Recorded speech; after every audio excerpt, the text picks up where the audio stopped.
আমরা আহলুল জামাআহ, আমরা আহলুল ফুরকা নই, আমরা খারিজি নই। আমরা কাবিরা গুনাহ কেউ করলে তাকে কাফের বলি না, তাকে চিরস্থায়ী জাহান্নামবাসী মনে করি না। আমরা আহলুস সুন্নাহ, আমরা আহলুল বিদাহ নই, আমরা বিদাতি নই।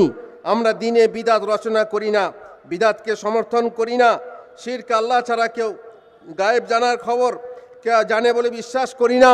কোনো গণককে বিশ্বাস করি না, কোনো হাত দেখানোকে বিশ্বাস করি না, কোনো জিনিসকে অশুভ লক্ষণ বলে মানি না, ফালনামা মানি না। জাদু টোনা বিশ্বাস করি, কিন্তু জাদু টোনা করি না। জাদু দিয়ে জাদু কাটানো আমরা জানি যে করা যায়, কিন্তু আমরা সেটা করতে পারি না।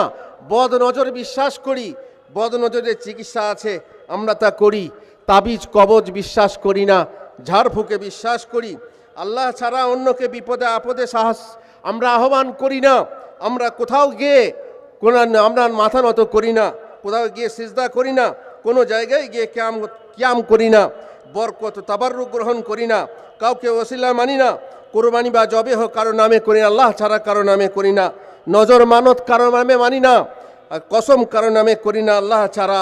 সুতরাং এই হচ্ছে আমাদের আকীদা আর আমাদের মানহাজও তাই।